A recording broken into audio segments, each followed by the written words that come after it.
হায় রে আমার ইলিশ, তোমার দেখতে যতটা ভালো লাগে তার থেকে বেশি লাগে খাইতে।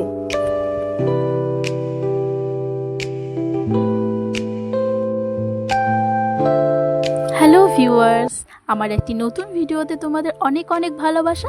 আশা করি তোমরা খুব ভালো আছো আর আমরাও খুব ভালো আছি। চলো তাহলে তোমাদের সঙ্গে আজকে আমার দুপুরের রান্নাবান্নাগুলি শেয়ার করি। জানো তো, বাঁধাকপি আর ফুলকপি হয়তো সব সিজনে পাওয়া যায় না, কিন্তু বিশ্বাস করো, আমাকে যদি সব সিজনেই বাঁধাকপি আর ফুলকপি দেওয়া যায় খেতে, আমি সোনামুখ করে খেয়ে নেব, এতটাই প্রিয় আমার কাছে। তো আজকে দুপুরে রান্নাবান্নার মধ্যে রয়েছিল বাঁধাকপি দিয়ে ইলিশ মাছের মাথা দিয়ে ঘন্ট, আর ছিল বেগুন ভাজা, আর ছিল ইলিশ মাছ সর্ষে পোস্ত দিয়ে ভাপা। তো চলো তাহলে দেখি নিই। বাঁধাকপিগুলো কেটে ধুয়ে নিয়েছি, তার সঙ্গে বেগুনটাও কেটে ধুয়ে নুন হলুদ মাখিয়ে রেখেছি। তারপর এই যে ইলিশ মাছ ধুয়ে ভালো করে নুন হলুদ মাখিয়ে নেব। কে কে ইলিশ মাছ ভাজা খেতে ভালোবাসো জানিও, কিন্তু আমি তো বেশ ভালোবাসি। তারপরে এই যে বাঁধাকপি ঘন্ট করার জন্য বাঁধাকপির মধ্যে যেই ইলিশ মাছের মাথাগুলো দেব, সেই মাথাগুলো ধুয়ে নিয়েছি। ধুয়ে নিয়ে নুন হলুদ দিয়ে ভালো করে মাখিয়ে নেব। তারপর এই যে একে একে সব রকম মশলাগুলো বেটে নেব।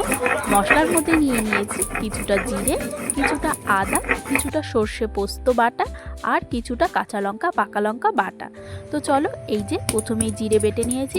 জিরেটাকে ভালো করে বাটবো যাতে জিরের কোনো দানা না থাকে। আর কিছুটা আদা নিয়ে বেটে নিয়েছি। আর এই যে পোস্ত খুব মিহি করে বেটে নিয়েছি। তারপর চলো, কিছুটা সাদা সর্ষে আর কিছুটা কালো সর্ষে বেটে নেব। জানো তো, অনেকের হাতেই নাকি সর্ষে বাটা তেতো হয়ে যায়, আবার অনেকেই হাতেই নাকি সর্ষে বাটার ঝাঁজ দ্বিগুণ হয়ে যায়।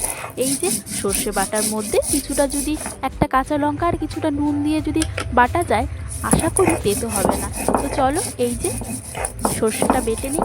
এই যে সর্ষেটাও বাটা হয়ে গেল। এরপর কিছুটা কাঁচা লঙ্কা কিছুটা পাকা লঙ্কা ভালো করে বেটে নেব। এই যে একে একে আমার সমস্ত রকম বাটাগুলো কমপ্লিট হয়ে গেল। এরপর চলো তাহলে ইলিশ মাছটাকে ভালো করে সব রকম মশলা দিয়ে ভাপার জন্য তৈরি করে নেই। এরপর একে একে সব রকম মশলাগুলো ইলিশের গায়ে দিয়ে ভালো করে মাখিয়ে নেব। প্রথমে দিয়ে দিলাম কিছুটা জিরে বাটা, তারপর সাদা সর্ষে কালো সর্ষে বাটা, তারপর কিছুটা পোস্ত বাটা দিয়ে, তারপর কিছুটা কাঁচা লঙ্কা বাটা দিয়ে ভালো করে মাখিয়ে নেব। হ্যাঁ, তারপর একটু কাশ্মীরি লঙ্কার গুঁড়ো দিয়ে দিলাম যাতে দেখতেও সুন্দর হয়। তারপর সর্ষের তেল দিয়ে ভালো করে মাখিয়ে নেব। মাখা একটু বেশি করে সর্ষের তেল দিলে ঝাঁঝটাও ভালো আসে আর খেতেও ভালো লাগে।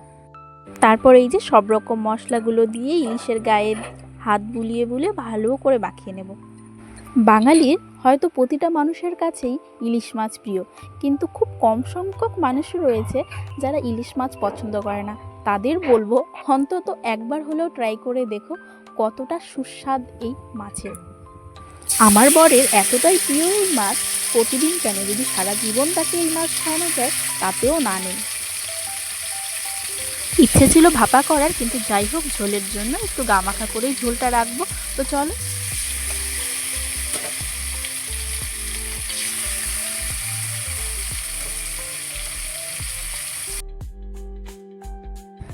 আমার বরের মনে একটা আশা, প্রত্যেকটা বিয়ে বাড়িতেই যায় যেন সে মেনুতে ইলিশ মাছ দেখতে পায়, কিন্তু কপাল খারাপ থাকলে যাওয়ায় পায় নাই এখনো জীবনে। যাই হোক, একটু মজা করলাম। এই যে ম্যারিনেট করা মাছগুলো দিয়ে তাতে কিছুটা কাঁচা লঙ্কা চিড়ে দিয়ে মশলা ধোয়া জল দিয়ে ঢেকে দিয়েছিলাম। এই যে ঢাকাটা খুলে ভালো করে বেশ করে একটু নাড়িয়ে নেব। জলটা যেহেতু কম সেহেতু আর একটু জল দিয়ে দেব। এই যে জল দিয়ে ভালো করে ফুটিয়ে নেব। অনেকেই নামানোর আগে কাঁচা সর্ষের তেল দেয়, তো আমি সেখানে দেবো না সর্ষের তেল, যেহেতু এই বাড়িতে খায় না। তো চলো, এই যে রেডি আমাদের সর্ষে পোস্ত দিয়ে গামাখা ইলিশ মাছের ঝোল। এই যে নামিয়ে নিলাম। মনে হচ্ছে বাদবাকি রান্না থাক পরে, আগে গরম গরম ভাত দিয়ে ইলিশ মাছের ঝোল দিয়ে ভাতটা খেয়ে নিই। কিন্তু তা করলে তো হবে না। চলো তাহলে পুরো রান্নাটাই কমপ্লিট করি। এরপর আস্তে আস্তে এই যে গরম তেলে বেগুনগুলো দিয়ে বেগুন ভাজাগুলো তুলে নেব।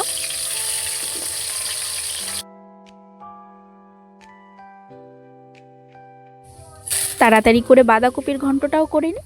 ওই যে বেগুন ভাজার সেই তেলে দুটো তেজপাতা, একটা শুকনো লঙ্কা, কিছুটা জিরে ফোড়ন দিয়ে বাঁধাকপিতে দেওয়ার জন্য ছোট ছোট করে আলু কেটেছিলাম, সেই আলুগুলো দিয়ে ভালো করে ভেজে নেব। আর যেহেতু ইলিশ মাছের মাথা ভাজতে ভুলে গিয়েছিলাম, সেহেতু তার পাশে একটু ছোট্ট কড়াইয়ে তেল দিয়ে ইলিশ মাছের মাথাগুলো ভেজে নেব। এই যে বাঁধাকপিতে দেওয়ার জন্য যে আলুগুলো কেটেছিলাম সেই আলুগুলো ভেজে নিয়ে তাতে একে একে এবার বাঁধাকপি কুচিগুলো দিয়ে দেব, দিয়ে নুন হলুদ দিয়ে ভালো করে নেড়ে নেব।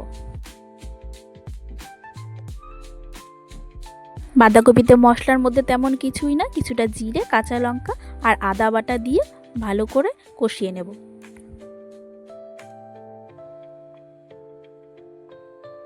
এরপর ঢাকা চাপা দিয়েছিলাম, সেই ঢাকনাটা খুলে এরপর ইলিশ মাছের ভাজা মাথাগুলো দিয়ে একে একে ভালো করে ভেঙে দেব।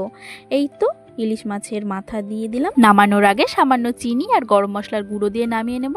তো আমার এই রান্নাগুলো তোমাদের কেমন লাগলো জানিও কিন্তু, আর এর মধ্যে তোমাদের কোনটি প্রিয় খাবার সেটিও জানিও কিন্তু। ভালো লাগলে অবশ্যই লাইক, কমেন্ট, শেয়ার আর সাবস্ক্রাইব আর ফলো করতে ভুলো না। তো আজকের মতো টাটা।